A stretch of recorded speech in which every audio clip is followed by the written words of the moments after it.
aprieten porque tiene una serie, ¿no es cierto?, de temáticas y cuestiones que seguramente ya les habrá adelantado, perdón, la doctora Nicolini, se desarrollan después en otras materias o se aplican, mejor dicho, en otras materias, que en realidad no se ve más el desarrollo, como por ejemplo modos de computar los intervalos del derecho, la aplicación de la ley en el tiempo y otros conceptos, solo son vistos acá en Civil 1 en esta unidad, y bueno, después ya en las distintas materias ya se va interpretando que se saben estos conceptos, ¿no? Entonces es importante que ustedes tengan presente y entiendan esto. Bueno, mi nombre es Rosana Magán, integro la cátedra de la doctora Nicolini de Franco, soy jueza civil y comercial de Cámara, y bueno, hace años que estoy en la cátedra con la doctora, que en esta oportunidad me pidió que les desarrolle a ustedes esta unidad. ¿Alguna duda de la unidad anterior? ¿Algún tema que quieran rever o que les ofreció dudas antes de comenzar con el desarrollo de esta unidad 2? Si recuerdan después, de todas maneras, me preguntan, no hay ningún problema. Y con respecto al desarrollo de la temática de ahora, de esta clase, les pido por favor, a mí no me molesta que me interrumpan, me preguntan, si quieren asociar con un caso práctico, a ver si entendieron, lo analizamos, lo que fuere, ¿eh?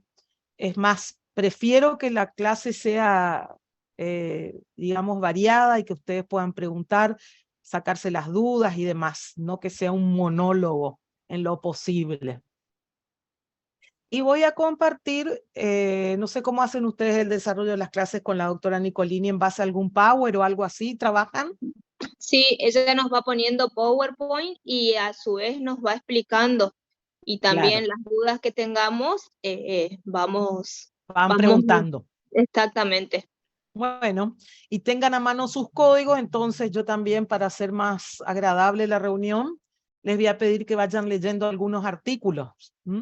Tenemos que entrar al título preliminar, viene la parte teoría general de la ley y fuente del derecho a partir del artículo 1, la primera parte del código. O sea, vamos a acceder al articulado del código en este momento. Ustedes dieron la unidad, la anterior, la 1, unificación del derecho civil y comercial, ahí vieron el método y la estructura del código, ¿no es cierto? Ahora vamos a comenzar con el desarrollo del artículo 1. Para eso les voy a compartir, ¿están viendo ahí o no? El Power. No, doctora, No, todavía no se ve. no, bueno, vamos a compartir entonces la pantalla.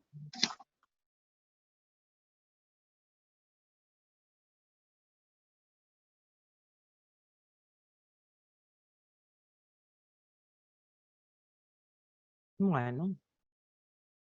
¿Y ahora? ¿Ven el Power? No, no se ve nada todavía. Tampoco. Tampoco. Pero que estoy en una computadora que no es la mía.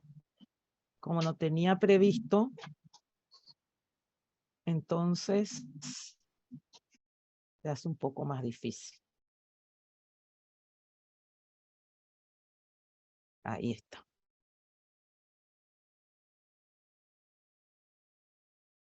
Ahora sí, ¿no? Sí, ahora sí se ve. Muy bien. Bueno, como dice la unidad 2, teoría general de la ley, vamos a empezar el análisis de las fuentes del derecho. Ustedes saben que la palabra fuente tiene diversas acepciones, ¿no es cierto? Vulgares y científicas o del ordenamiento jurídico. La que a nosotros nos interesa es como fuentes del derecho. O sea, ¿de dónde la regulación normativa o el conjunto de normas trae sus antecedentes y hace la aplicación del derecho, ¿no? O sea, ¿cuáles son las fuentes o el origen del derecho, de a dónde surge el derecho que actualmente nos rige o regula? O sea, el origen, la palabra fuente, como el origen o lugar de donde provienen las normas que integran el ordenamiento jurídico. En este sentido, vamos a analizar las fuentes del derecho. Las fuentes se clasifican en materiales o formales. Las materiales, como su nombre lo indica, hacen referencia a la materia o a la sustancia. Y se hace mención a los distintos factores de orden moral, político, religioso, que inciden o provocan que una norma se sancione como tal, ¿no? O que rijan un determinado espacio y tiempo. Y las fuentes esas son las materiales o de contenido, digamos, de dónde proviene esa norma o por qué necesidad política, religiosa o social se crea esa norma. Por ejemplo, la ley de una norma jurídica con respecto a los derechos del niño, ¿no es cierto? Esa norma va a tener su origen en una necesidad social, en una convención internacional y a su vez en una ley interna, desde el aspecto sustancial. Y después tenemos las fuentes formales, o sea, de a dónde emerge la obligatoriedad, y son la ley, la costumbre, la jurisprudencia y la doctrina, porque tienen un nombre, una forma específica de originarse. Entonces tenemos fuentes materiales y fuentes formales.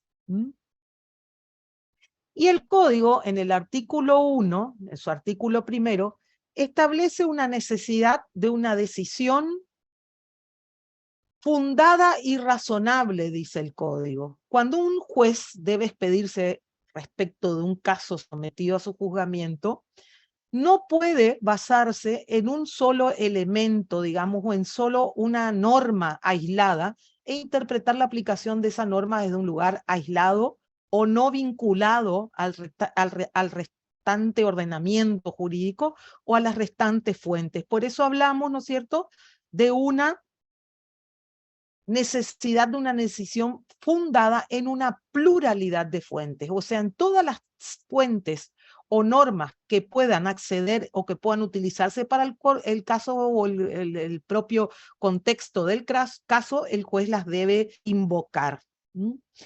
Por eso el artículo 1 establece en el Código Civil que cuáles son las fuentes, o sea, en el título preliminar, el capítulo 1, cuando habla del derecho, habla de fuentes y aplicación, y dice que los casos que este código rige deben ser resueltos según las leyes que resultan aplicables. O sea, esa es la obligación del juez. Conforme con la Constitución Nacional, ahí tenemos las fuentes, los tratados de derechos humanos en los que la República Argentina sea parte, y a tal efecto se tendrá en cuenta la finalidad de la norma, los usos, prácticas y costumbres no son vinculantes cuando las leyes o los interesados se refieren a ellos o en situaciones no regladas legalmente, siempre que no sean contrarios a derecho. Vamos a analizar todo esto, pero como vemos, que es lo que me interesa que ustedes entiendan en este puntual caso, en esta situación, es que el código establece una necesidad de una decisión fundada y razonable. Razonable quiere decir adecuada, proporcional al caso que se está entendiendo, y fundada mencionando una pluralidad de fuentes, que como vimos, el mismo artículo primero lo va desarrollando conforme a un orden de prelación. Primero, ¿no es cierto?, la Constitución Nacional y en igualdad de jerarquía, los tratados de derechos humanos en los que la República fuere parte o haya sido parte. Y después vienen todas las otras normas o fuentes del derecho decrecientemente hasta llegar a los usos, prácticas y costumbres que debe emplear el juez para resolver el caso. No solo debe emplear el juez para resolver el caso, sino también las partes, obviamente, al invocar su derecho deben mencionarlas. Pero hay aquí una situación que es particular y diferente en tanto invoquen las partes la norma, o sea, el juez. La obligación de las partes es invocar los hechos, relatar al juez los hechos. Y la obligación de dar con la norma exacta y bajarla al caso concreto es del juez. ¿Qué quiero decir con esto? Que con los abogados o las partes patrocinadas por los abogados no pueden equivocarse en cuanto a los fundamentos de hechos o al brindar cómo sucedieron los hechos, pero sí pueden equivocarse al invocar el derecho. Ahora bien, el juez no puede equivocarse, al invocar el derecho y debe juzgar en el caso concreto de acuerdo a esta pluralidad de fuentes. Por eso el código habla de un diálogo de fuentes. El juez, cuando va a estructurar su sentencia y estudia el caso, va a buscar en toda la normativa del Código Civil, la Constitución Nacional, primero, como les dijimos, la Constitución Nacional, los tratados de derechos humanos, y de ahí va a registrar en un diálogo de fuentes, todas coordenadas, va a fundar el derecho que considera aplicable. Este es el artículo 1 del código que les acabo de decir.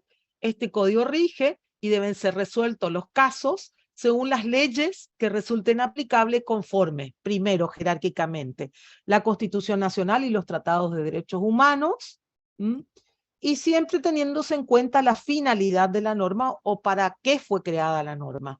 También los usos, prácticas y costumbres son vinculantes cuando las leyes se refieran a ellos, o cuando no estén reglados, no se refieran las leyes a los usos, prácticas y costumbres, pero sean admitidos y no contrarios a derecho.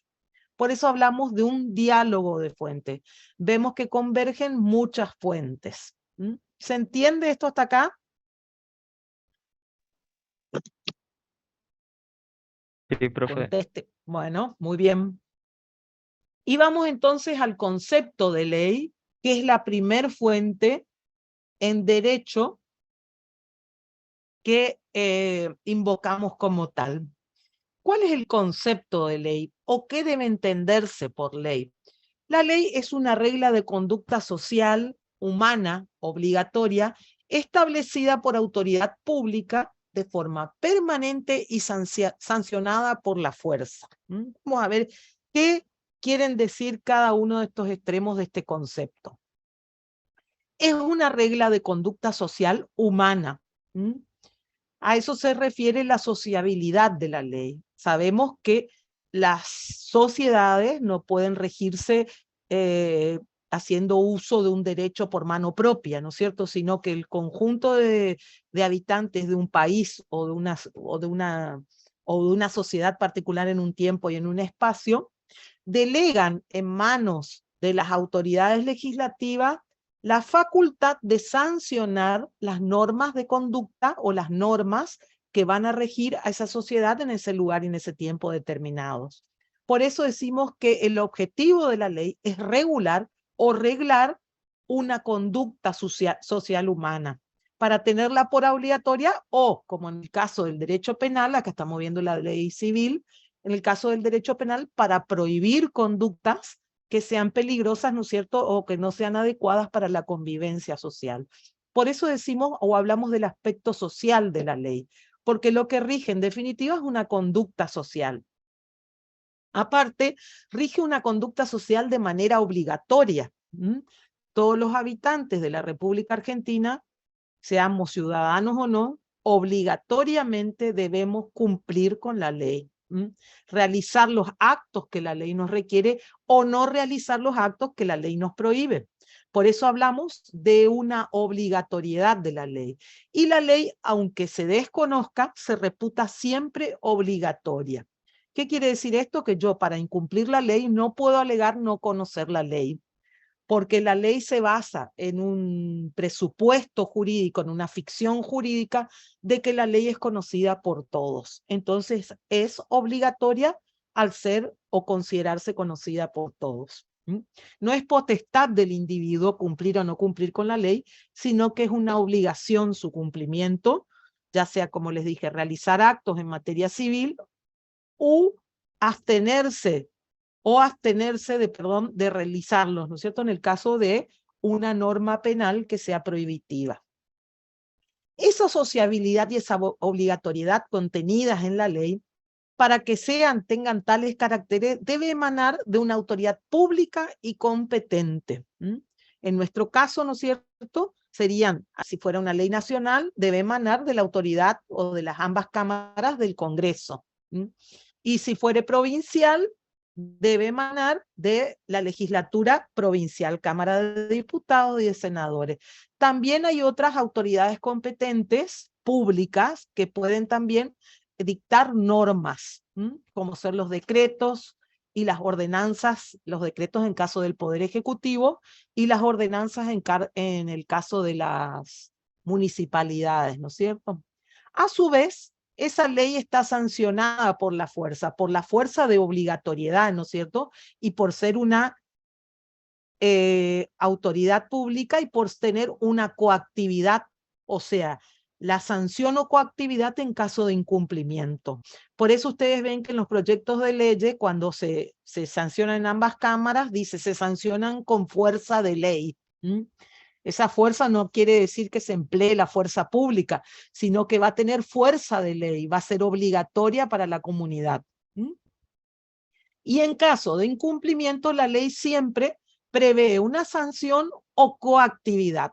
La facultad, la sanción y la coactividad es la facultad que tienen los órganos del Estado para, por medio de la fuerza, lograr la sanción o lograr el cumplimiento coactivo u obligatorio de una ley.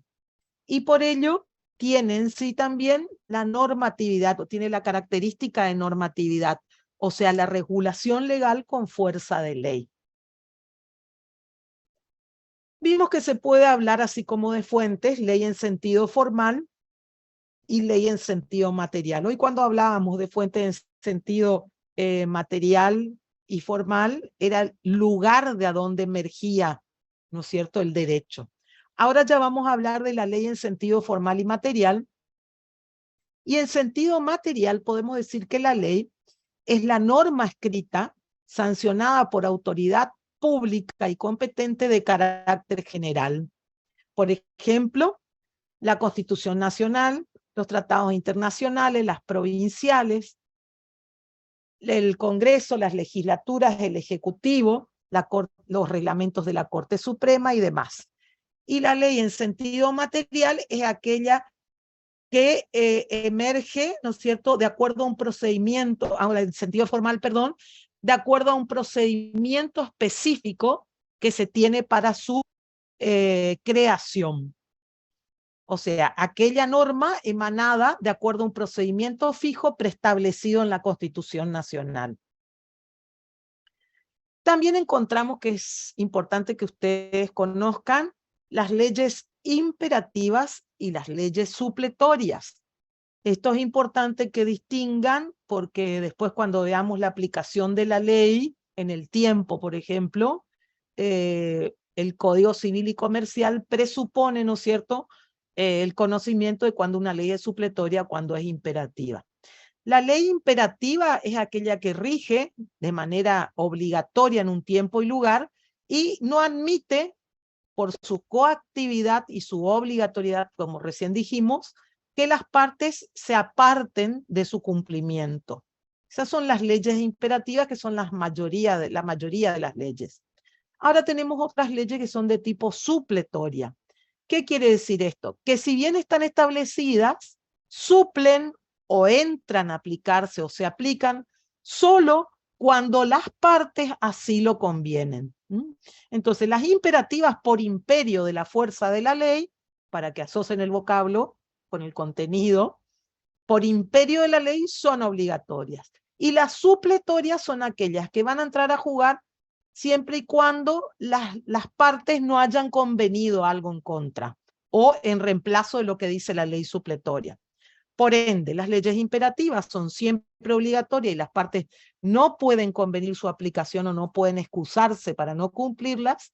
Y las leyes supletorias son aquellas que rigen cuando las partes no se pusieron de acuerdo con respecto a una regulación en su contrato, por ejemplo.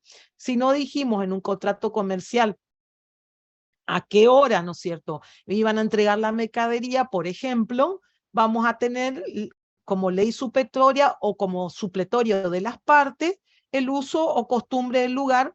Por ejemplo, la entrega de mercaderías es en el plazo comercial, pero es cuando las partes no regulan determinado aspecto, entonces se suple con una norma que regula al respecto. Obviamente las leyes supletorias no son obligatorias, ¿no es cierto? Sino porque las partes justamente pueden dejarlas de lado y regular su contrato o sus derechos de acuerdo a otra modalidad. Bueno, el proceso de formación de las leyes, no sé si ustedes ya dieron, se da en derecho constitucional y se va también en derecho privado. Que se tienen todas las distintas etapas de y cómo juegan las dos cámaras según la iniciativa se dé en una cámara o en la otra. Ustedes saben que las leyes pueden iniciarse en cualquiera de las dos cámaras o por el Poder Ejecutivo, ¿no? Cualquier ciudadano que tenga interés, ¿no es cierto?, en que se sancione una ley, puede llevar el proyecto de ley a cualquiera de las cámaras del Poder Legislativo y puede lograr que algún senador se interese y presente o trabaje o diputado en el proyecto. Si se inicia en una cámara, como por ejemplo en la Cámara de Diputados, va a ir, ¿no es cierto?, sancionadas diputados a la Cámara de Senadores y viceversa. Si el proyecto de ley se inicia en la Cámara de Senadores, va a ocurrir o va a recurrir o va a trasladarse después al ámbito de discusión en la otra cámara, o sea, en la de diputados. Por eso hablamos un primer proceso en formación de las leyes, la iniciativa, que como les dije, puede en el Poder Legislativo por cualquiera de las dos cámaras y también el Ejecutivo puede enviar proyectos de leyes, ¿no es cierto?, al Parlamento o al Poder Legislativo para que se dé su proceso de sanción. Un segundo proceso en la formación de las leyes es el discusión, que se da en la Cámara de Origen, ya sea de diputados o de senadores, y la discusión, una vez aprobada en la primera de las cámaras, se traslada a la segunda de las cámaras. Una vez que las dos cámaras están de acuerdo, ¿no es cierto?, y mantienen ese proyecto por los porcentuales que corresponden, se da la sanción en ambas cámaras y pasa, ¿no es cierto?, a la etapa del Poder Ejecutivo. O sea, la sanción debe ser sancionada, o el proyecto de ley debe ser sancionada por ambas cámaras, o sea, por el Poder Legislativo, en la que se inicia y la segunda, la que va a discusión. Y después, en una tercera etapa de formación del proceso de sanción de leyes, o cuarta si ustedes quieren acá, porque tuvimos como discusión en cada cámara, va a la etapa de promulgación del Poder Ejecutivo. El Poder Ejecutivo, si no la objeta, va a quedar promulgada y después, que es la última etapa de proceso de formación de la ley, se va a publicar en el boletín oficial del Poder Ejecutivo para que entre en vigencia dentro de los 8 días de su publicación o, ¿no es cierto?, el término que la ley establezca para su publicación. También el Ejecutivo puede vetar esa ley total o parcialmente y va a tener que volver, si es parcial, la discusión parcial va a tener que volver a ser planteada en las cámaras de origen, Cámara de Origen y Cámara de Revisión, y si la objeta totalmente o la rechaza, la veta íntegramente, ese proyecto de ley no se va a poder iniciar sino un año después por ante alguna de las cámaras.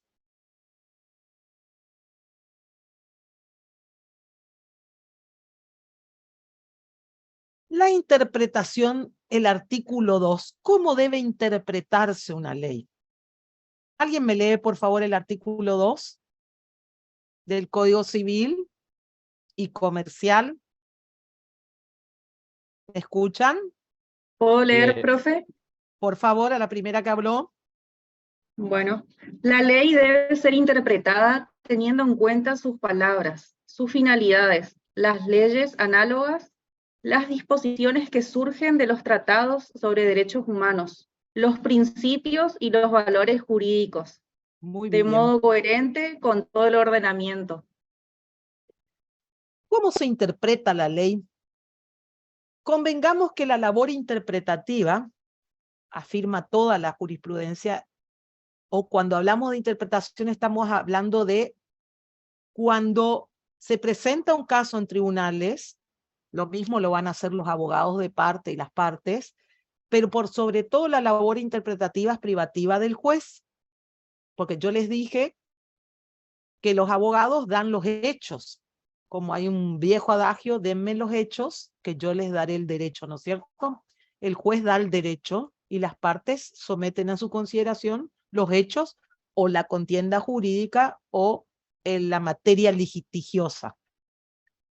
Como les dije hoy, las partes no se pueden equivocar, deben ser veraces en cuanto a contar los hechos sucedidos, y lo que va a hacer el juez es buscar esa contienda o esa controversia que tienen las partes, que uno quiere que su derecho sea aplicado de tal forma y el otro se resiste, van a someter ese caso a decisión del juez. Si el caso es claro y la norma es categórica y clara, el juez no va a hacer nada más que aplicar la ley. Cuando el caso es claro, lo que hace el juez es subsume el caso en el artículo del código o la norma jurídica y dicta su sentencia. Ahora, no siempre estas situaciones son claras. Es más, hay pugna de derechos a veces.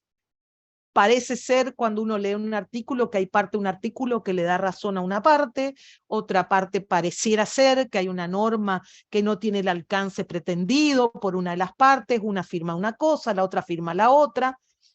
Entonces, en esos casos es cuando la norma no es clara o el caso no queda subsumido, mejor dicho, claramente bajo una norma, el juez va a tener que interpretar, va a tener que desentrañar el verdadero sentido de la norma, o para qué esa norma fue regulada, o a qué caso se refiere esa norma.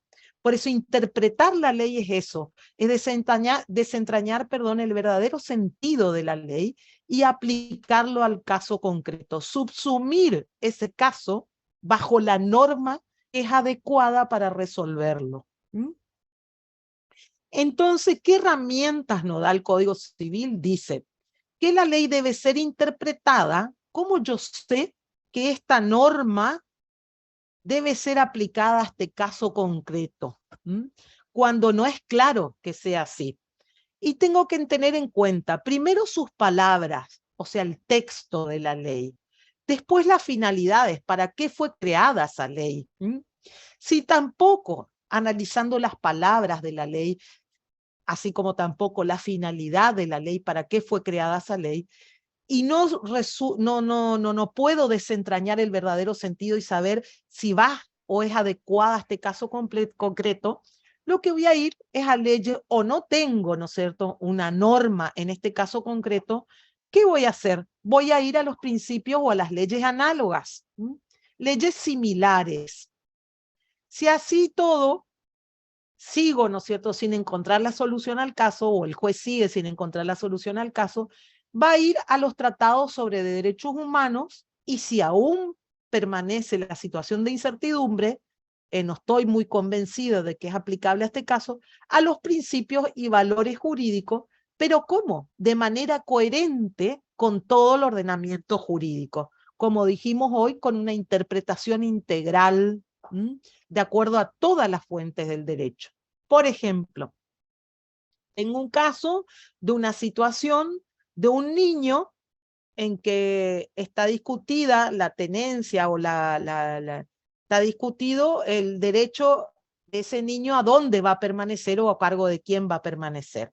Si yo no encuentro la solución porque este caso concreto tiene aristas que son distintas a las clásicas, ¿no es cierto? No, por ejemplo, no es la frecuente discusión del padre y la madre, sino se dan otros elementos que me hacen difícil la interpretación del caso. ¿Qué va a hacer el juez? Primero va a ir al texto o a la palabra de la ley. Si tampoco encuentra, va a ir a la finalidad. ¿Para qué se resolvió en ese caso particular la norma que creo que voy a aplicar? Si también es insuficiente, voy a ir a leyes parecidas o análogas. Si sigue la situación de indefinición, voy a ir a los tratados de derechos humanos y a los principios y valores jurídicos. Y ahí voy a encontrar, por ejemplo, tratados de derechos humanos en la Convención Internacional de los Derechos del Niño. Y voy a ver todo lo que me dice la Convención Internacional sobre los derechos del niño que me sirva para resolver el caso concreto. Por ejemplo, voy a priorizar el lugar a donde el niño va a tener un mayor desarrollo para sus aptitudes psicofísicas, ¿no es cierto? Por ejemplo. Y si así yo no sigo encontrando la solución, voy a ir a principios y valores jurídicos como por ejemplo el interés superior del niño y a la ley de los derechos de las niñas, niños y adolescentes y obviamente a la Convención Internacional también. Y voy a interpretar esa situación jurídica o va a resolver el juez esa situación jurídica teniendo en cuenta todos estos elementos. Y hoy dijimos también que la decisión del juez debe ser razonablemente fundada, o sea, debe esa interpretación y el bajar la sentencia al caso concreto debe ser suficientemente fundada de manera razonable. No voy a pretender que el juez agote todos los tratados jurídicos y todas las invocaciones de derecho, pero razonablemente debe dar sus fundadas razones, como dice la jurisprudencia, que abastezcan y permitan a las partes entender desde qué lugar el juez razonó ese caso. La idea es, en una república de derecho, que las partes conozcan o sepan o entiendan por qué el juez decide de esa manera en su caso. Porque esto tiene una doble finalidad. Primero, que entiendan por qué se les concede o se les deniega un derecho o se les ordena la aplicación el ejercicio de su derecho de determinada manera, ¿no es cierto? Porque estamos justamente en una república, entonces todo cumplimiento de leyes y decisiones sobre derechos de las partes, tienen derecho los ciudadanos a conocer el razonamiento del juez y qué norma le está diciendo el juez que debe cumplir por un lado. Y por otro lado, las partes deben entender este razonamiento para poder hacer un mayor ejercicio de su derecho, por ejemplo, porque tienen derecho a apelar esa decisión y que esa decisión sea revisada por un tribunal superior. Si es una decisión de un juez de primera instancia, será revisable por la Cámara.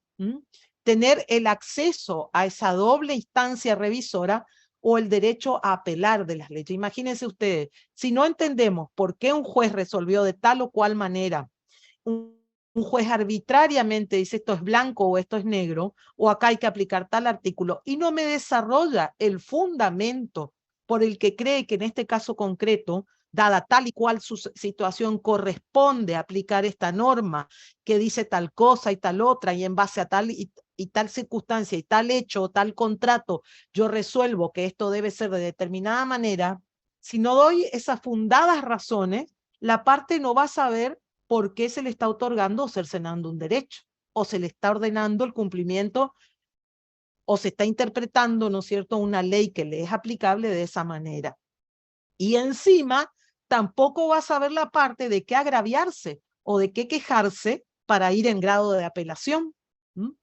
A su vez, el Tribunal Superior, la Cámara, o el Superior Tribunal, o la Corte Suprema en su caso, no va a saber lo que resolvió, o no va a entender lo que resolvieron los jueces de la instancia anterior, si no son suficientemente fundados sus fallos, y si la interpretación de la ley no está hecho, y la aplicación del derecho, por ende, no está hecha de acuerdo a este artículo 2 y los anteriores artículos que vinimos analizando. ¿Se entiende esto, chicos? Esto Sí, es lo profe. que hace a un Estado de Derecho. El ABC de un Estado de Derecho. Si el juez no resuelve de esta manera y dando todas las fundadas razones que la ley le obliga, vamos a caer en arbitrariedad, ¿no es cierto? Resuelvo porque me gusta, o resuelvo porque me parece subjetivamente, no fundándome en la ley, que voy a privilegiar a alguien por alguna circunstancia subjetiva, lo que se da de puntas contra todo el derecho y la igualdad jurídica y demás, todo lo que debe asistir, ¿no es cierto?, en la resolución de un conflicto.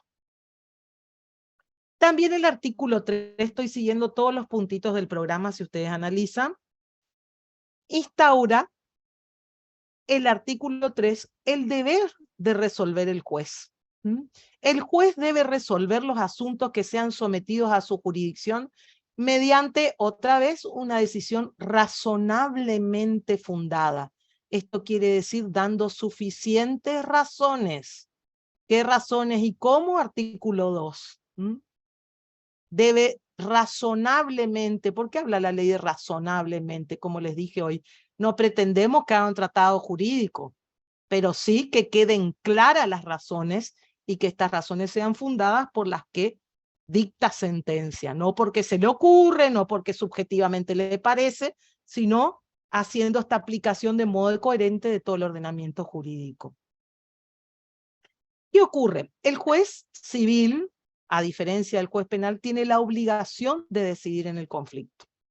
Y si no encuentra norma, debe integrarla de la manera que dijimos, va a ir a leyes análogas, va a ir a principios y valores jurídicos que extrae de todo el ordenamiento jurídico, pero va a tener que resolver el conflicto. Un juez civil no puede dejar de dictar sentencia, a diferencia y resolver la contienda, a diferencia del juez penal, que el juez penal sí puede, por ejemplo, no dictar sentencia y sobreseer por falta de pruebas, por transcurso del tiempo. Vieron que, por ejemplo, en este resonado caso, para traerlos a la actualidad ahora, el juez penal, en el caso de Jay Mamón, dijo que había, a pesar de la denuncia de un sujeto, ¿no es cierto?, resolvió que, atento al transcurso del tiempo, había perimido o había finalizado la facultad del ordenamiento penal o de los jueces penales para perseguir al que supuestamente cometió el delito. Porque como hay 12 años, ¿no es cierto?, o había 12 años, de acuerdo a la legislación aplicable en el caso concreto, para perseguir el tipo de delitos que se le imputaban a Jay Mamón, el juez penal dijo no. Transcurrió ese plazo, yo no puedo resolver la situación. Y a declarar prescripta la acción, o sea que por el transcurso del tiempo, el juez penal no puede investigar este ilícito. Bueno, eso no sucede en sede civil. En sede civil, por el artículo 3, el juez civil tiene la obligación de analizar el caso y decidirlo. No puede decir, no puede dejar de intervenir en el hecho y resolverlo, excepto que una de las partes alegue prescripción, pero justamente la prescripción de la acción va a poner en tela de juicio si es ejecutable o no, si es, o sea, va a ser discusión sobre el pleito y va a dictar sentencia lo mismo. Todo esta norma, ya vimos cómo y cuándo debe aplicar cómo debe aplicar y resolver el juez y la obligatoriedad de resolución. Y después, esa obligatoriedad que vimos, o esa característica de la ley, tenemos en el artículo 4 del Código Civil y Comercial, era el anterior artículo 1 del Código Civil y Comercial con la reforma, ¿no es cierto?, del 2015, se delimitó el ámbito subjetivo. O sea, acá vamos a ver cuándo las leyes son aplicables y a quién son aplicables. Por eso decimos primero el ámbito subjetivo y después vamos a entrar en el ámbito temporal de aplicación de las leyes. Si ustedes toman su programa van a ver que tenemos la ley, concepto, caracteres, procedimiento de formación, efectos de la ley en relación al tiempo. Eficacia temporal, principio, eso es con respecto al tiempo. Y ahora vamos a ver primero con respecto a qué personas son aplicables las leyes. Por eso decimos ámbito subjetivo, o con respecto a qué sujetos. Después vamos a ver en qué tiempo. ¿Alguien me lee, por favor, el artículo 4 del Código Civil y Comercial? Leo. Ámbito subjetivo. Nada. Por favor, el señor Jesús Ponce Martín. Sí, sí. No me importa si lee la chica. Bueno, venga. No, Artículo lo mismo. 4, artículo 4 del Código Civil y Comercial. Sí, Que antes parece que era el del Código Civil, el artículo número 1. 1. Sí, señor. Ámbito subjetivo. Las leyes son obligatorias para todos los que habitan el territorio de la República, sean ciudadanos o extranjeros, residentes, domicilio o transeúnte. Creo que está mal lo de domicilio, pero Domiciliados. no sé. Es domiciliados Hoy o transeúntes, sin está mal. perjuicios o transeúntes. sin perjuicios de lo dispuesto en leyes especiales. Claro. ¿Leo lo de abajo? Ese era el anterior, por favor, ese era el era el anterior código. Bien. ¿Ya? Las leyes, entonces, nos dice la norma actual del 3. Antes decía, para obligatorias, el artículo viejo del Código Civil para todos los que habitan el territorio de la República, sean ciudadanos extranjeros, domiciliados o transeúntes, sin perjuicio de lo dispuesto en leyes especiales. Ahora el Código nos dice las leyes son obligatorias para todos los que habiten o habitan el territorio argentino. Los que habitan el territorio de la República, sean ciudadanos o extranjeros, residentes, domiciliados o transeúntes, sin perjuicio de los dispuestos en leyes especiales. ¿Qué quiere decir esto? Que nosotros tenemos un principio de territorialidad de aplicación de las leyes. Todo el que pise el territorio argentino, esté domiciliado, sea extranjero, tenga, digamos, una permanencia temporal, esté de vacaciones, por eso habla de transeúntes, o sea, el que esté en tránsito mínimo por el territorio, siempre va a aplicarse la ley de la o sea, el principio de la territorialidad de las leyes. Por el hecho de pisar el Estado argentino, es aplicable la ley argentina, no importa de dónde provenga el ciudadano, sin perjuicio, obviamente, de lo dispuesto en leyes especiales, que es cuando por leyes especiales se permite la aplicación del derecho extranjero, que vamos a ver después, porque el derecho extranjero, para ser aplicable en la República Argentina, tiene que tener una serie de requisitos, ¿no es cierto? O sea, tiene que ser invocado por la parte, no tiene que ser contrario a nuestras leyes, tiene que ser en una relación que haya sido nacida o establecida en virtud de ley extranjera. O sea, el derecho extranjero es aplicable con una serie, por eso dice, sin perjuicio de lo dispuesto en leyes especiales. El principio es de la territorialidad.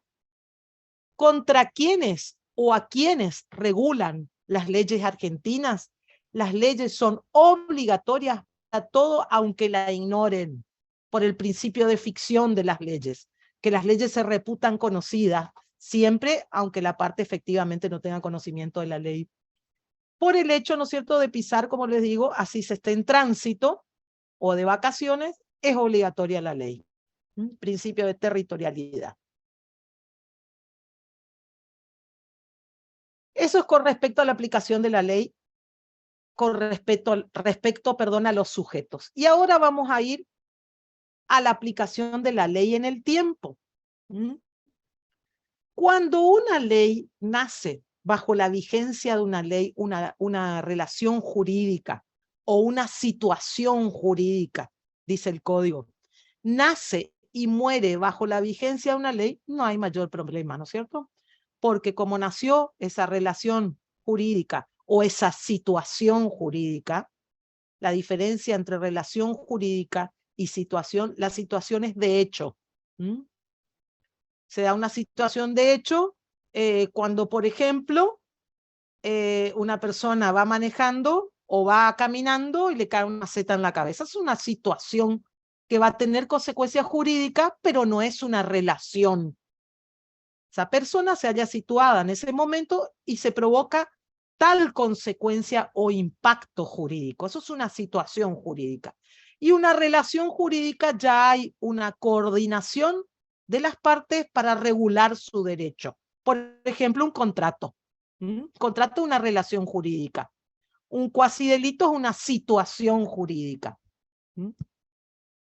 Entonces, cuando una relación o una situación jurídica nace, transcurre y muere bajo la vigencia de una sola ley, no hay problema. Se aplica esa ley bajo la que nació, evolucionó y murió la relación o situación jurídica.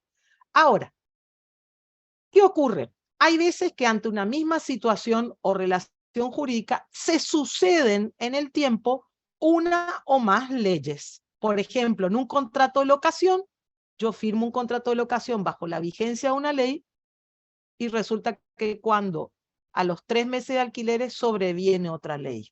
¿Qué ocurre ahí cuando yo tengo una diversidad de leyes para aplicar en un mismo tiempo?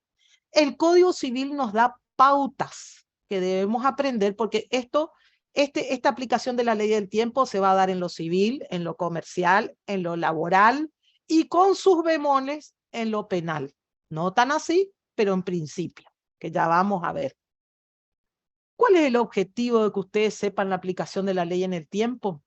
Que ustedes determinen en qué momento se comienza a aplicar la nueva ley. Y que también comprendan hasta qué momento, cuando se suceden leyes, se encuentra en vigencia la ley anterior. O sea, cómo afecta la sanción de una nueva ley a las situaciones jurídicas existentes o a las relaciones jurídicas en curso de ejecución. Y entonces, para solucionar estos supuestos, el Código Civil y Comercial nos da principios. Estos principios son 4. Primero, el de la inmediata aplicación de la ley hacia el futuro. Segundo, el de la irretroactividad, los vamos a explicar todos, con ejemplo. Tercero, la retroactividad limitada y después la ultraactividad.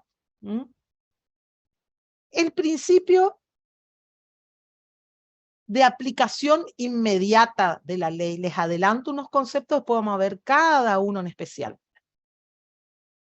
Sabemos que la ley es obligatoria. Ahora vamos a ver desde cuándo es obligatoria.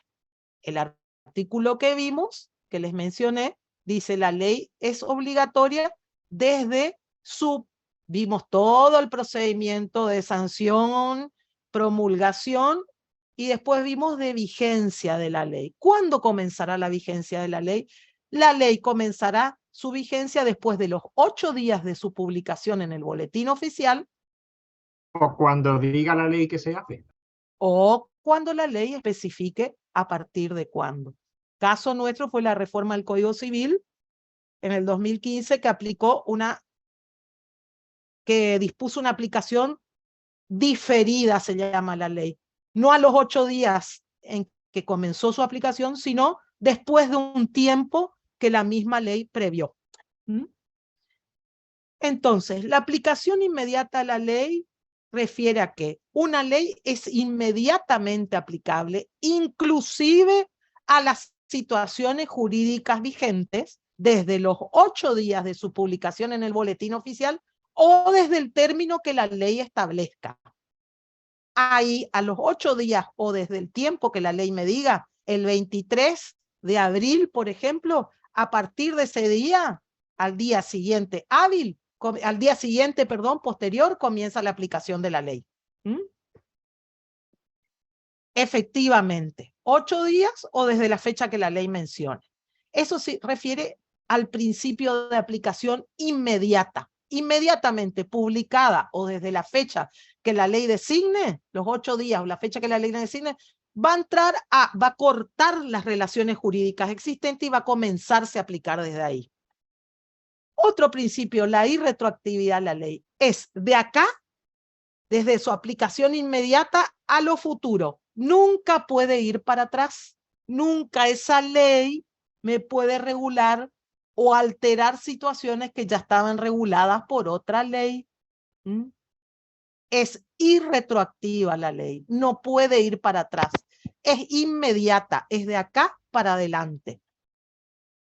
Ese es el segundo principio. La ley no puede alterar situaciones jurídicas ya cumplidas o consolidadas. Van a quedar bajo el amparo de la ley anterior. Ahora, dijimos son irretroactivas, pero hay un principio de retroactividad limitada, en que la ley, no se preocupen que vamos a volver a leer todo esto y a analizar. De retroactividad limitada significa que sí, en determinados casos y por excepción, la ley puede regular situaciones jurídicas o puede alterar situaciones jurídicas ya existentes. Pero hay 2 límites en este caso.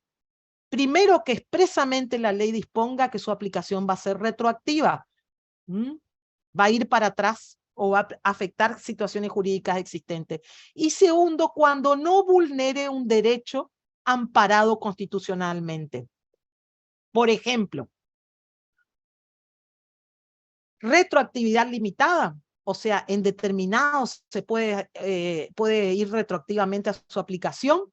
Por ejemplo, si yo el Congreso establece el aumento a los jubilados desde el mes de enero. Y dice que ese aumento se va a hacer efectivo a los jubilados desde el mes de enero. Eso es posible retroactivamente. ¿Por qué? Porque primero la misma ley me dice que va a ser desde enero, no con aplicación inmediata. Y segundo, porque yo no estoy vulnerando derechos amparados constitucionalmente. No le estoy quitando el derecho a un sujeto, sino que le estoy concediendo un derecho a ese sujeto. Entonces son casos de excepción en que sí la ley puede modificar, en beneficio siempre del ciudadano, una situación o una relación jurídica existente. Y la ultraactividad es materia solo en derecho penal, se da cuando una ley, pese a estar derogada, se sigue aplicando. Por ejemplo, si alguien comete un ilícito durante un tiempo de vigencia en que la pena era menor en el Código Penal, después se reforma, cuando se resuelvan las sentencias, lo que se va a aplicar es la mejor norma, por eso el indubio pro reo, que beneficie más al sujeto, ¿no es cierto? Por eso ultraactivamente se va a avanzar o retroceder en el tiempo según lo que beneficia al sujeto.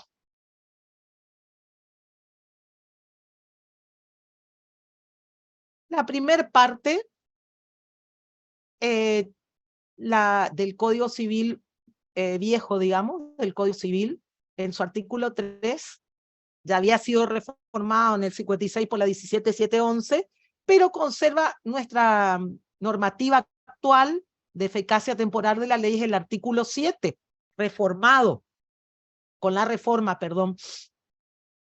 Mantiene el mismo esquema de derecho. Lo que trató el artículo 7 es de conservar lo dispuesto en el artículo 3, viejo, y le agrega algo que vamos a ver ahora con respecto a las leyes supletorias. ¿Alguien, por favor, me puede leer el artículo 7 del Código Civil? Eficacia temporal o cuándo y cómo son aplicables las leyes de acuerdo al tiempo. Yo puedo leer, profe. Por favor. Eficacia Lourdes. temporal. Sí, Lourdes. A partir de su entrada en vigencia, las leyes se aplican a las consecuencias de las relaciones y situaciones jurídicas existentes. Bien. Las leyes, ¿sigo? Sí, por favor. Las leyes no tienen efecto retroactivo, sean o no de orden público, excepto disposición en contrario. La retroactividad establecida por la ley no puede afectar derechos amparados por garantías constitucionales. Las nuevas leyes supletorias no son aplicables a los contratos en curso de ejecución, con excepción de las normas más favorables al consumidor en las relaciones de consumo. Bien. Fíjense esos principios que nosotros estuvimos analizando. El principio de aplicación inmediata de la ley que hablamos, desde los 8 días de su publicación o desde el término que la norma. Está en la primera parte del artículo. A partir de su entrada en vigencia, las leyes se aplicarán a las consecuencias de las relaciones y situaciones jurídicas existentes. ¿Vieron? Hay una relación o situación jurídica que hicimos el distingo cuando es una relación y cuando es una situación de hecho jurídica. A partir de que entran en vigencia, 8 días cuando dice la norma, si la relación es vigente y vino bajo el amparo de una ley anterior, corta la nueva ley y empieza su eficacia con respecto a la relación o situación jurídica. Esta primera parte del artículo que ustedes ven acá, principio de aplicación inmediata de la ley. Inmediatamente se aplica a partir de su publicación o desde 8 días o desde la fecha que diga la ley. Primer principio. Segundo principio, no tienen efecto retroactivo, sean o no de orden público. O sea, la ley nunca siempre es para lo inmediatamente y para lo futuro. Nunca puede alterar situaciones consolidadas o cumplidas ya, o relaciones o situaciones jurídicas vigentes. Yo cuando explico esto en el curso, siempre hago una línea de tiempo en la que se suceden las leyes y marco, digamos, como el principio, a partir de la publicación de una ley, un hito. De acá para atrás, de ese hito que marco para atrás, en un segmento, tenemos la irretroactividad de la ley. No pueden ser retroactivas. A partir de ese hito en adelante, tenemos la aplicación inmediata de la ley. Y solo se da, salvo disposiciones, no pueden tener, salvo en contrario, o sea, cuando la ley lo dice. Y fíjense la segunda parte, no tienen efecto retroactivo, principio de irretroactividad, salvo disposición en contrario. La retroactividad establecida en ningún caso podrá afectar derechos amparados por garantías constitucionales. Acá tengo el tercer principio, el principio de retroactividad limitada. ¿Limitada a qué? A que lo diga la ley y a que no perjudique un derecho amparado por garantías constitucionales. ¿Qué caso? El caso del jubilado que les dije. Porque lo estoy beneficiando. ¿Se entienden estos principios? ¿Alguna duda? ¿No? A los contratos en curso de ejecución, dice, no son aplicables las nuevas leyes supletorias. ¿Cómo es esto? Vimos hoy la diferencia entre, vamos a tomar un caso y vamos a analizarlo con todas estas variantes. Vimos hoy cuando las leyes eran imperativas y cuando eran supletorias. Las supletorias dijimos que entraban a regir solo cuando las partes no hubieran acordado al respecto. O sea, suplen la ausencia de la voluntad de las partes. Y siempre son imperativas en principio, ¿no es cierto?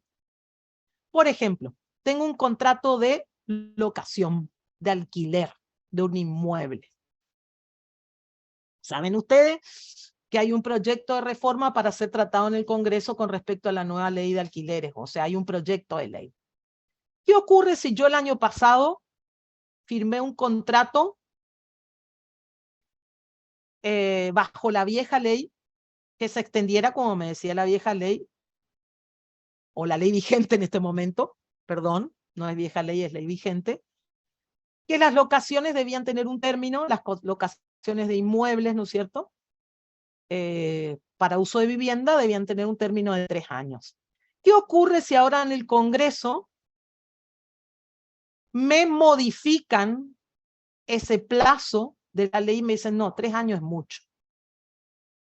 Vamos a decir que las locaciones urbanas, digamos, de inmuebles de familia, va a ser de 2 años. Entonces, voy a tener que mi locación, primer pregunta, ¿subsiste con la ley nueva o no? Sí, subsiste. Porque me dice que es aplicable la ley nueva a las relaciones y situaciones jurídicas existentes en curso de ejecución. O sea, yo no voy a dar por terminado ese contrato porque contratamos en situaciones distintas, sino que le voy a aplicar la nueva ley.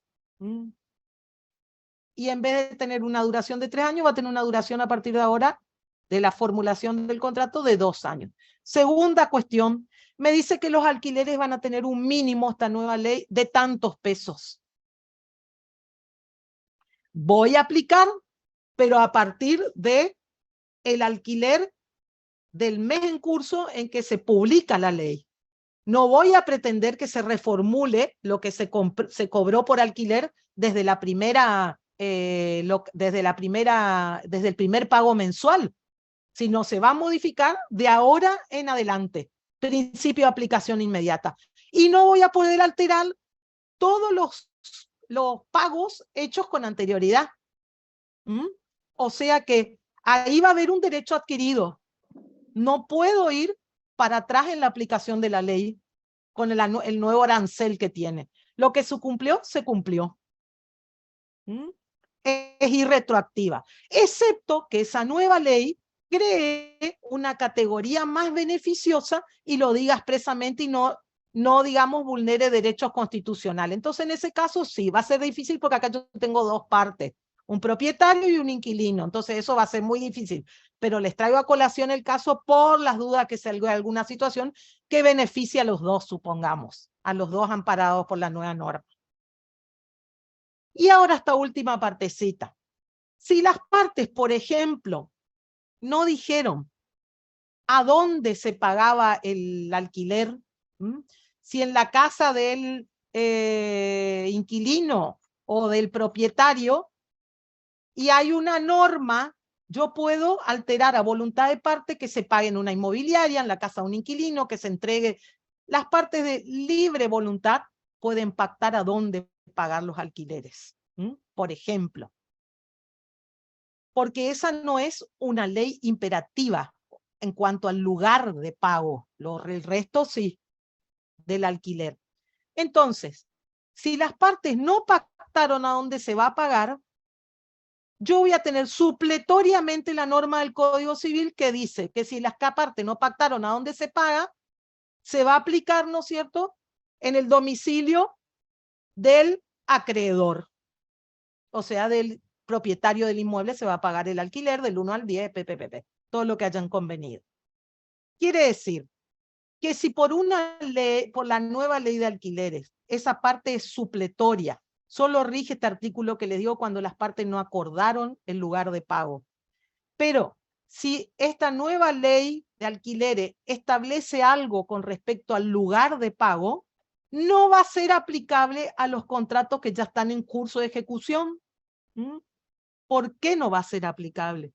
Porque las partes al pactar se sometieron a la ley supletoria, a lo que decía la ley en el momento que acordaron. Entonces no podían adivinar lo que iba a decir la ley nueva que se iba a sancionar al momento de pactar. Por eso las leyes supletorias, si las partes no acordaron y dijeron, bueno, en eso no nos importa regular nuestros derechos, dejemos lo que dice el Código Civil nomás, que supletoriamente se va a aplicar, al sobrevenir una reforma de esa ley supletoria, reitero, no imperativa, las partes al contratar no podían saber lo que iba a decir la nueva ley supletoria, por eso no son aplicables las nuevas leyes supletorias. ¿Se entiende? Y hay una cortapisa al final, excepto las normas más favorables al derecho del consumidor. ¿Por qué? Porque esas leyes se aplican siempre las más favorables. Indubio pro consumidor, una especie de ley penal, también ultraactividad de la ley penal. ¿Se entiende esto, chicos? ¿Alguna duda?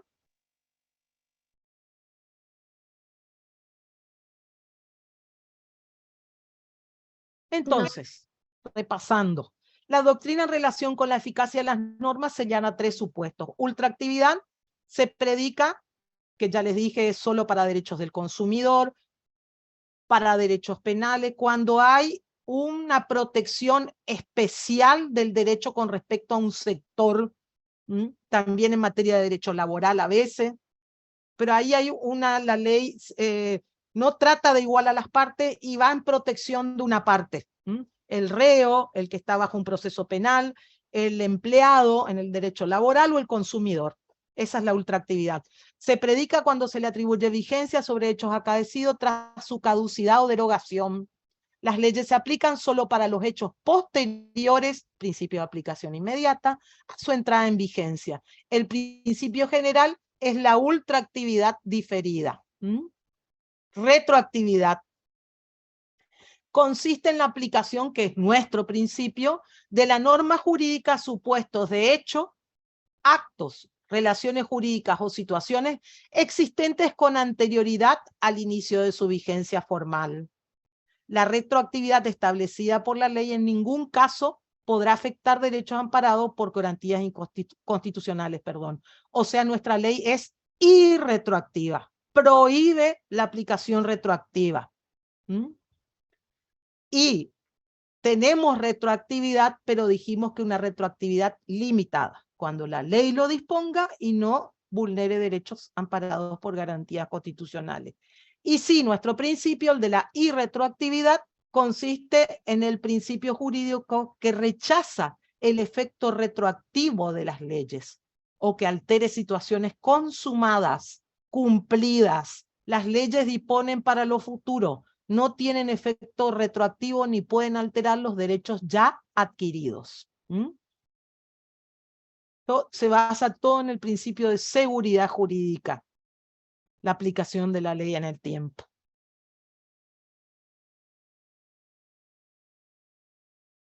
¿Cuándo son normas de derecho privado y supletorias? ¿Cuál es el parámetro para decir esta nueva ley se puede aplicar retroactivamente o no? Una primera doctrina habla de los derechos adquiridos. Es hoy la que más se utiliza. Derecho adquirido significa que es un derecho que ya está incorporado al patrimonio del sujeto. Por eso se habla de adquirir el derecho, ¿no es cierto? No tiene que ser la incorporación solo material, la incorporación también puede ser jurídica. Por ejemplo, si una sentencia me reconoce un derecho a una indemnización, posiblemente esa indemnización materialmente no se haya incorporado a mi patrimonio. Yo no tenga en mi cuenta los pesos, no tenga en mi cuenta bancaria o no cuente en mi cuenta bancaria con el dinero que me deben. Pero sí ya tengo incorporado a mi patrimonio un derecho adquirido porque tengo un reconocimiento jurídico de ese derecho. O sea, un derecho puede ser adquirido materialmente o jurídicamente. Un derecho reconocido, un derecho que me asiste. Ese es el límite para aplicar retroactivamente la ley. Y la segunda doctrina es la defendida por Llambias, analiza la relación jurídica de un contrato. Si este terminó, entonces la ley no puede ser retroactiva sobre algo consumado. Llambias habla de las situaciones jurídicas consumadas o extinguidas, porque caso contrario se afectan derechos. La doctora Kelmermayer de Carlucci también, que es una persona que se especializó mucho, muy ex miembro del Superior Tribunal de Mendoza, es una mujer que se dedicó a todo el tema de retroactividad y retroactividad de la ley con una lucidez increíble. Y habla de relaciones jurídicas consumadas. Hay un derecho adquirido, una relación jurídica consumada, por ende la ley es irretroactiva. Y el principio general es que la ley rige para todos, puede ser retroactiva, pero no afectar derechos constitucionales.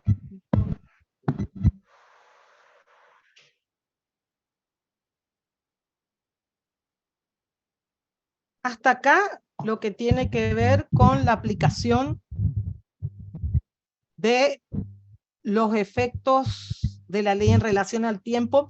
Acá cuando dice la retroactividad, límites, está dada por esa situación, el último punto del programa de teoría general de la ley en el punto 3, vieron que dicen la retroactividad, límites, es la retroactividad limitada que dijimos hoy. No vulnerar derechos reconocidos por garantías constitucionales y prever expresamente la ley su aplicación retroactiva. Esa es la limitada. Bueno. Hasta acá vemos la ley, vimos con relación a las personas y al tiempo, y ahora vamos a ver otras fuentes del derecho. O sea, ¿de dónde más surge o emana el derecho? ¿O de qué otra fuente se vale el derecho para su creación? Y vamos a los usos y prácticas, que hoy cuando vimos el artículo 1, vimos allá al inicio de las fuentes del derecho, acá,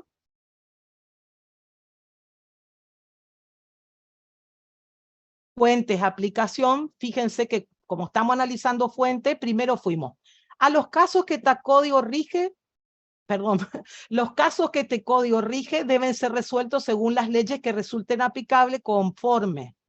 Por eso vimos aplicación de la ley en relación a los sujetos, que vimos que a todos los que pisan el territorio argentino, y en relación al tiempo. ¿Desde cuándo y hasta cuándo es aplicable una ley?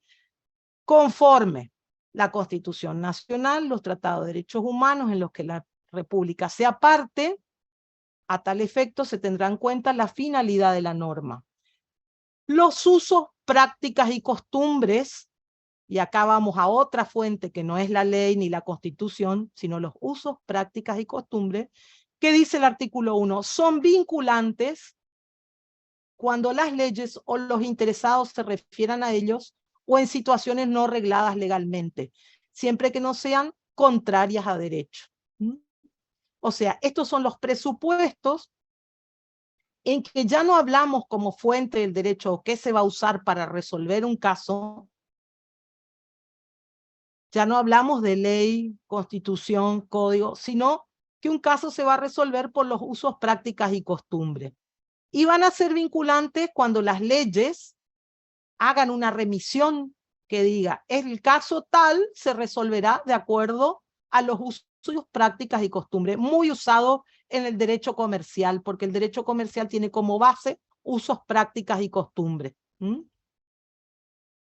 O cuando las leyes se refieran a ellos, o en situaciones no regladas legalmente. Las leyes o los interesados. Quiere decir que también se puede pactar o acordar o contratar diciendo tal o cual obligación será llevada a cabo o cumplimentada de acuerdo a los usos y costumbres en la ciudad de Corrientes. Como yo le dije hoy, entrega de mercadería se realizarán los horarios de prácticas y costumbres de Corrientes. Sabemos que uno el horario comercial en Corrientes en invierno y otro en verano. Y aunque no se exprese en el contrato, vamos a ir a esos usos y costumbres según lo reglado. O cuando la ley se refiere a los usos o las partes convengan. Siempre cuando es el límite que no sea contrario a derecho, ¿no es cierto? No se puede, ¿no es cierto?, acordar algo contrario a derecho. Por ejemplo, que el uso de un inmueble sea destinado al ejercicio de la prostitución, porque ese contrato de locación va a tener un objeto prohibido por la ley.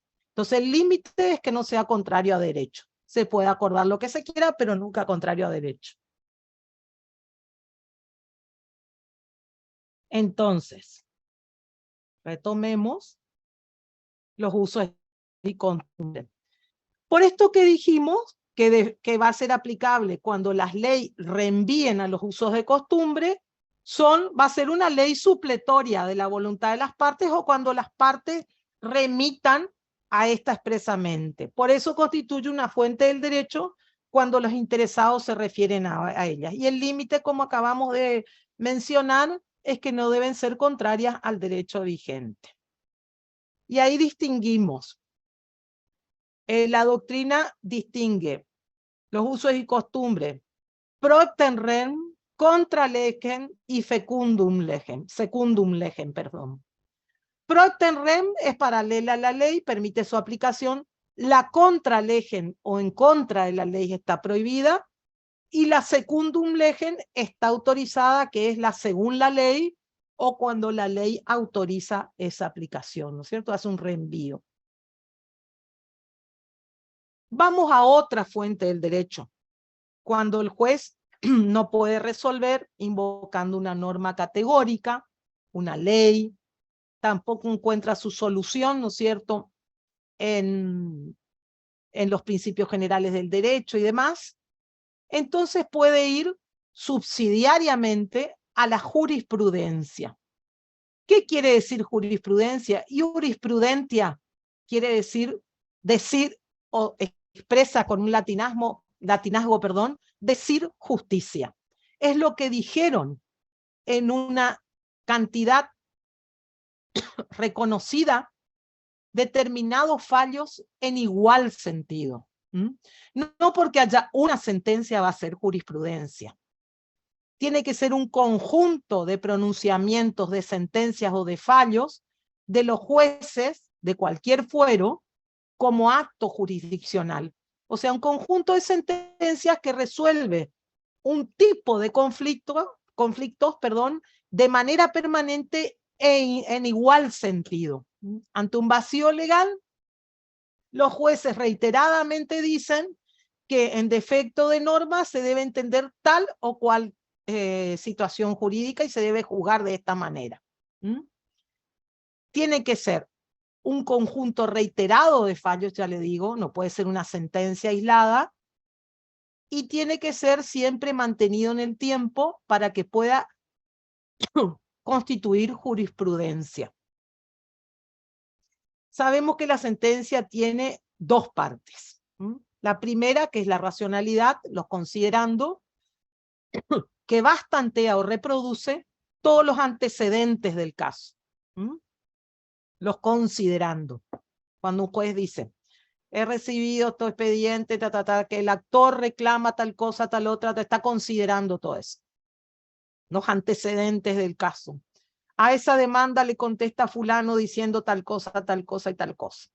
Por todo lo expuesto, considero que en el caso como Juan le reclama a Pedro y no hay una norma, tal cosa, que diga expresamente, considero que acá debe aplicarse tal jurisprudencia. En esos considerandos, en esas consideraciones, que vinieron aplicando los tribunales de la ciudad de Corrientes en los fallos tal, mencionan los fallos, que es aplicable al caso, y ahí se va la fundabilidad del porqué de la aplicación. Es decir, y después resuelve el juez, invocando esas exteriores decisiones judiciales asumidas de forma permanente en casos similares.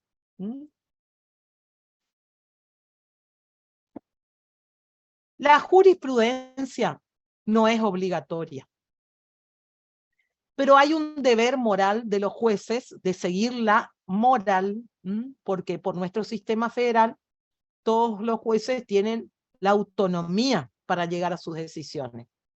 Pero cuando un tribunal, ¿no es cierto?, de jerarquía mayor, llámese la Cámara, el Superior Tribunal o la Corte Suprema, en sus pronunciamientos ya estableció una jurisprudencia reiterada que pasa a ser doctrina de ese tribunal,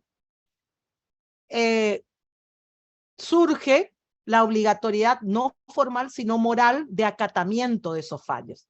Si la Corte Suprema, si el Superior Tribunal viene resolviendo de esta manera, yo para apartarme como juez de esa decisión tengo que dar razones fundadas. Si no, la jurisprudencia tengo el deber moral, no la obligatoriedad formal, de aplicar esa jurisprudencia. Y después también tenemos lo que son los fallos plenarios. En Corrientes existe una ley de fallos plenarios que se utilizan en la Cámara. Yo les conté que trabajo en una Cámara. Cuando los jueces de primera instancia con respecto a una materia deciden en forma contradictoria, ¿no es cierto?, o distinta, no contradictoria, técnicamente es distinta, con referencia a casos similares, lo que hace la Cámara es, en un caso particular, se llama a plenario, y todas las salas, que son 4 de la Cámara, se ponen de acuerdo e interpretan cómo se va a aplicar en estos casos particulares el derecho. Y dan, ¿no es cierto?, una jurisprudencia de carácter formal o un fallo plenario, que es obligatorio para los tribunales de primera instancia. Por ejemplo, se dio el caso hace poco, el pagaré de consumo, en que ustedes saben que en los pagarés no se puede discutir la causa del título y no se podía saber si el pagaré era de consumo o no. Entonces nos reunimos en la Cámara y resolvimos que algunos jueces aplicaban el criterio de los derechos del consumidor y hurgaban sobre la relación base, otros no, y decían que un pagaré es autónomo y no debe investigarse nada más. Entonces, analizando esas dos situaciones que se daban entre los jueces de primera instancia, lo que hizo la Cámara es ponerse de acuerdo y resolver que en el caso de pagaré de consumo el juez estaba habilitado por aplicar las leyes de derecho al consumidor e investigar la causa, digamos, del pagaré. Y ese fallo plenario que se asumió o al que se llegó, es obligatorio como jurisprudencia o como fallo plenario para los tribunales inferiores o los juzgados de primera instancia. Profesora. Sí, señor, le escucho. Sí, usted ha dicho hace un ratito, hablando de la jurisprudencia, ¿no? Sí. Que no es que con un caso Sí. se crea jurisprudencia. Sienta jurisprudencia. Se sienta, perdón. Sí, está bien, está perfecto. Es que estoy acordándome del derecho romano-francés, ¿no? Y del derecho anglosajón, y creo que, no sé si es que tenemos diferentes normas o diferentes tipos de formas de crear derecho, formas de crear derecho, formas de fuentes de derecho, entonces es distinta. Es lo que Es yo quería muy saber. interesante lo que usted plantea. Bueno, vale, Hay dos por ahí. tipos de derecho, de sistemas, de fuentes grandes, hay muchos más, pero hay de lo que nos interesa contrastar para entender, ¿no? Tenemos el derecho insular o de islas, así como explica su nombre, da cuenta su nombre, y tenemos el continental. La legislación argentina abreva o hereda por la colonización de nuestro país el derecho de España, de Francia y demás, que es derecho continental. Las fuentes de nuestro derecho se crean por todos estos métodos que vimos y además por la jurisprudencia. Además, y excepcionalmente cuando las anteriores fuentes son insuficientes, vimos. Ahora, cuando necesitamos que las anteriores fuentes sean insuficientes, o sea que la ley y demás, todo lo que vimos, no nos resuelva el caso, si no aplico eso. Y necesitamos que sea un número consolidado de casos y de tribunales con autoría, por decirle, con fuerza de obligatoriedad moral.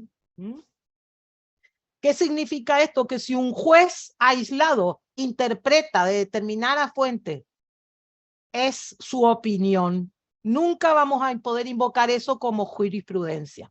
Distinto es el caso del common law o el derecho insular. ¿Por qué? Porque Inglaterra coloniza a Estados Unidos, a nosotros nos coloniza España. Entonces nosotros heredamos el sistema de fuentes del derecho continental de España, por ejemplo.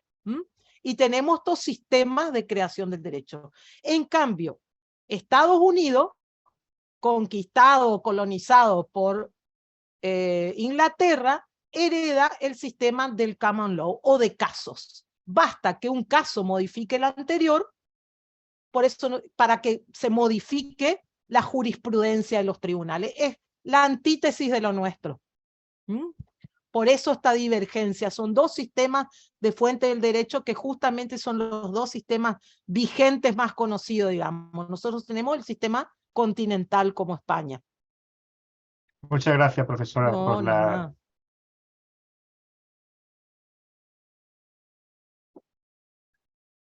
Después, en un orden también, ¿no es cierto?, de importancia, tenemos la doctrina. Siempre para interpretar y como fuente del derecho. No es una fuente directa la doctrina, igual que la jurisprudencia, porque se invoca solo subsidiariamente y cuando las restantes fuentes no nos abastezcan. ¿Qué es la doctrina? Vieron que algunos fallos o algunos jueces en los fallos dicen, siguiendo la doctrina del doctor fulano de tal en su tratado, hay que invocar, individualizar la fuente de la que se extrae ese conocimiento o ese razonamiento. La doctrina es la opinión ya no de los jueces, sino de los juristas, de los doctrinarios.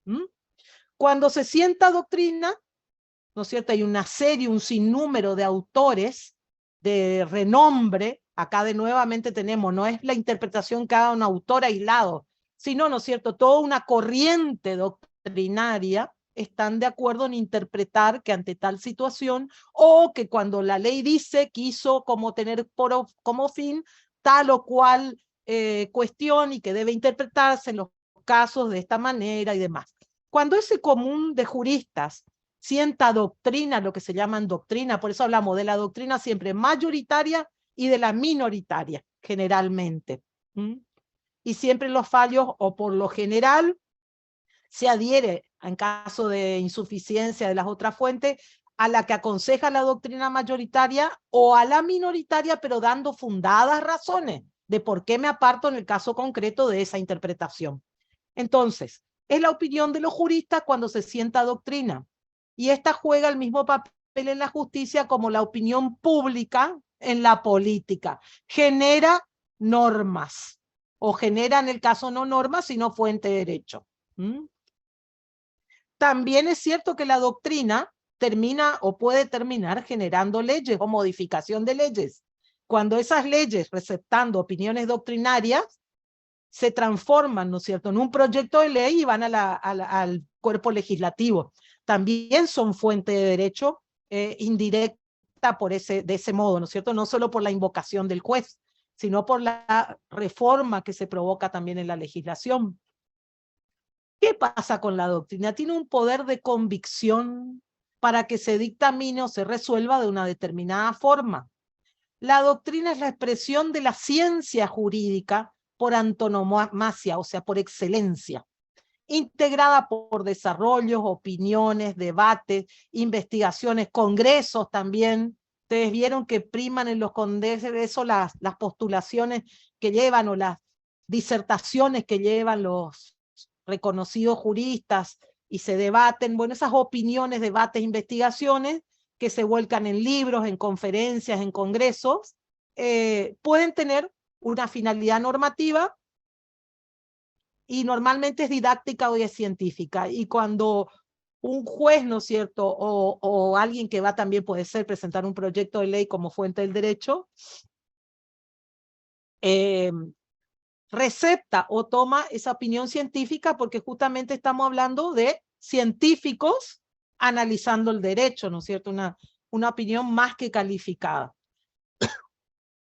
No es fuente la doctrinaria entre nosotros ni en casi ningún país del mundo. Fuente directa, como les digo.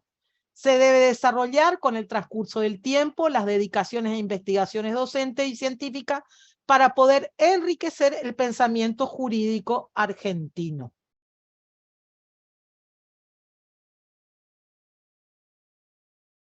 Y vamos a ir acá, esta unidad relativamente corta. ¿Hasta acá alguna duda de esto que vimos? Interesante también analizar acá con casos prácticos, ¿no? Porque es allá donde uno ve la dificultad de aplicación. ¿Alguna pregunta con respecto al resto de cuestiones que analizamos de las fuentes? ¿Quedó algo poco claro o algo que quieran? Voy a mirar si hay alguna preguntita en el chat también.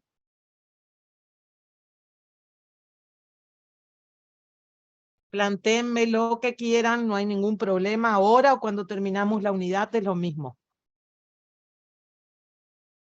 Cualquier duda que tengan. Vamos al último punto.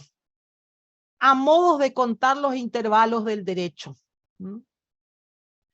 ¿Cómo cuando una norma establece un intervalo de derecho o cuando las partes contratan y regulan sus derechos y acuerdan con respecto a un intervalo del derecho, cómo se va a computar? Y está clarito en el artículo 6. Acuérdense que los intervalos del derecho nos va a servir. Ustedes saben que el derecho civil fue el derecho madre del derecho romano, en nuestro caso, y de ahí se fueron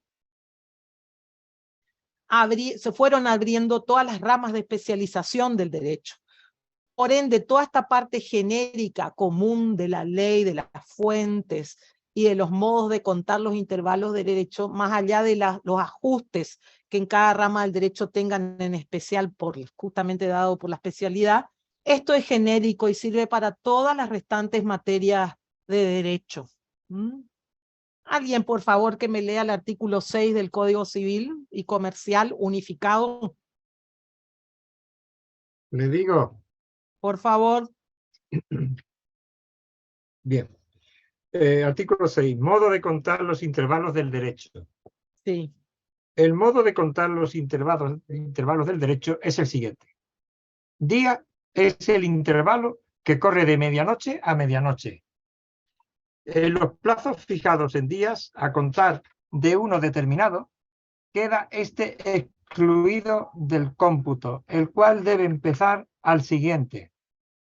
Los plazos de meses o años se computan de fecha a fecha. Cuando en el mes del vencimiento no hubiera día equivalente al inicial del cómputo, esto se entiende por febrero, por ejemplo. Claro, el 28 de febrero. Se entiende que el plazo... 29 de febrero. Claro, el 29 de febrero no existe. Bueno, el 29 a veces sí. A veces bisiesto. El plazo expira el último día de ese mes. Claro. Los plazos vencen a la hora 24 del día del vencimiento respectivo.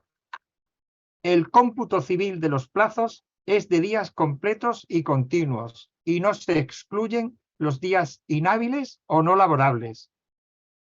En los plazos fijados en horas, a contar desde una hora determinada, queda esta excluida del cómputo, el cual debe empezar desde la hora siguiente. Bien. Las leyes o las partes pueden disponer que el cómputo se efectúe de otro modo. ¿Qué Ahí quiere termina. decir ahí con el final de la norma? Fíjense, dice, las partes pueden excluir este sistema de cómputo y pueden regular otro. Quiere decir que este es un artículo supletorio de la voluntad de las partes. Se puede pactar otra forma de computar el plazo. Bueno, O sea, el ahí. carácter de este artículo es supletorio, solo si las partes nada dicen. Primero. Segundo, fíjense que dice la norma día, al definir al día, dice el intervalo que corre de medianoche a medianoche. Por ejemplo, para la mayoría de edad, ¿cuándo se asumen la mayoría de edad? A partir de los 18 años. Pero ¿a partir de qué hito al cumplir los 18 años? A ver, ¿quién me dice? El día que cumplo los 18 años, a la hora y 1 minuto, ¿soy mayor de edad o no?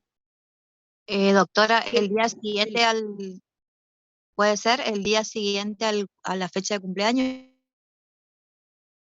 Yo nazco un 24 de febrero, por ejemplo. A las ¿Qué 12 y día 1 segundo tiene usted ya el cumpleaños. he cumplido el intervalo? De medianoche a medianoche. Para el día. Para el día. Ahora, lo que dice la compañera es, cuando comienza a correr el cómputo por días completos. Si yo digo que es una situación distinta, cómputo por días completos, yo ya no estoy diciendo nació a las 5 de la tarde de tal día, estoy diciendo se publica durante 8 días la norma para que comience su vigencia. En el caso de 8 días, ¿cómo computo?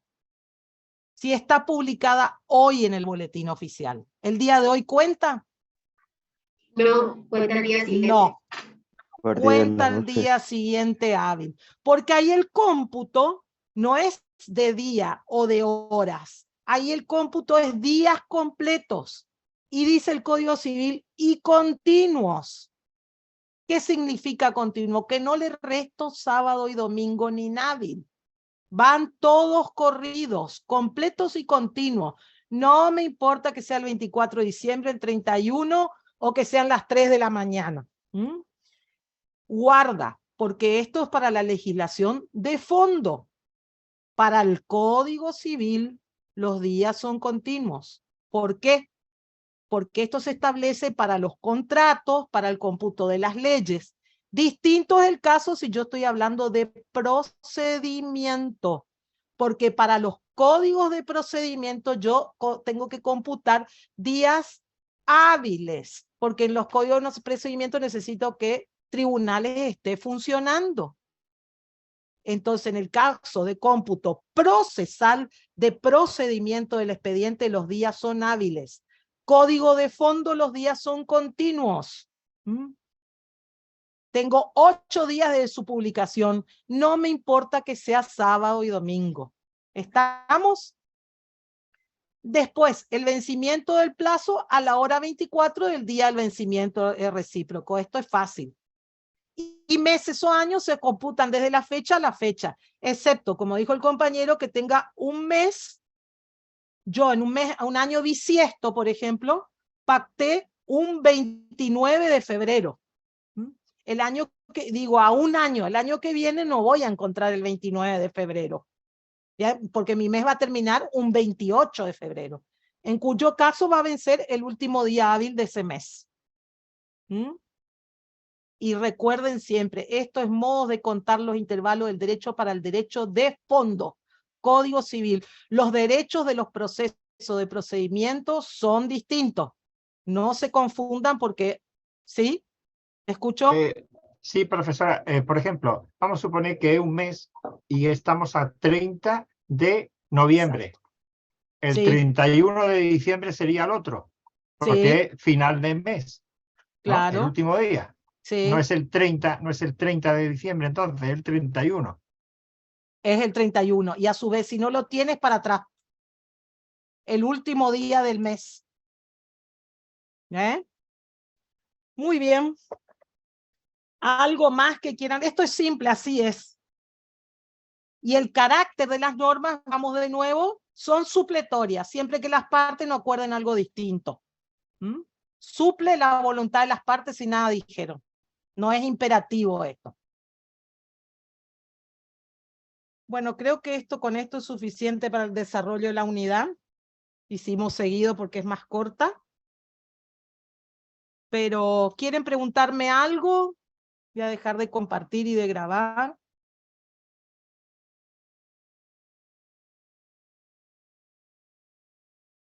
A ver cómo era. Dejar de compartir. Ahí estamos.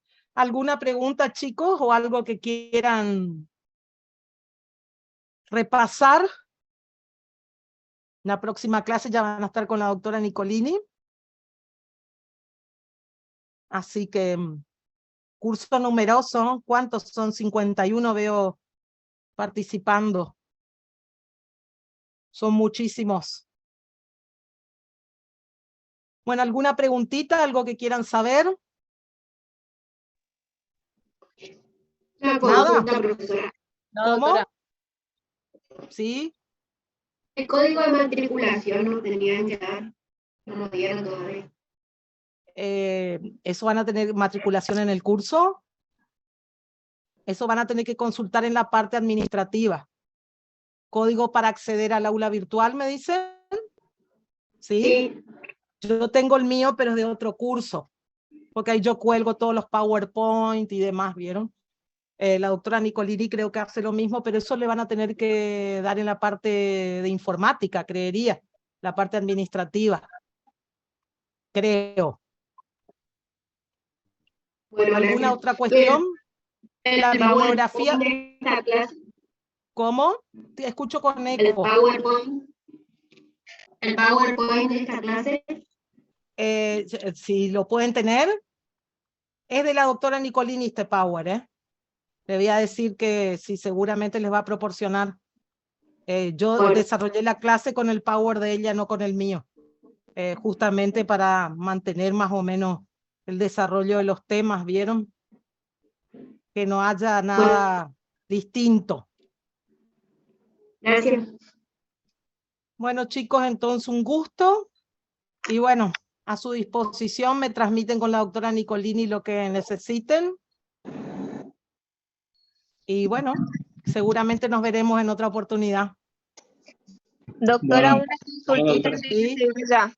¿Cómo? Una consultita más antes que se vaya. En cuanto a la asistencia, Sí. usted La doctora Nicolini toma asistencia. y toma la doctora Carolina.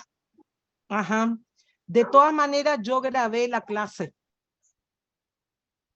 Porque no tengo la lista de ustedes del curso. Pero yo grabé la clase y bueno, de ahí se le voy a transmitir a la doctora Nicolini, porque siempre yo pido y me suben a YouTube después. Entonces ustedes revisan cuando pueden, ¿vieron? Bueno, está doctora. Pero de ahí muchas ella gracias. puede extraer, ella o Carolina, puede extraer quienes están presentes, queda todo grabado, ¿saben? No se preocupen por eso. Están toda la lista de participantes. Muy Bueno, bien, ¿algo profesora, más? sí, yo me incorporé tarde porque tuve que llevar a mi gato al veterinario, pero eso debe estar ahí puesto porque yo... Queda todo grabado, sí. no se preocupen. Muchísimas gracias. Cualquier ¿Cuál es su cosa. nombre? Porque llegué tarde y no... Rosana Magán. Mi Muchas gracias. apellido es Magán, como suena. Muy bien.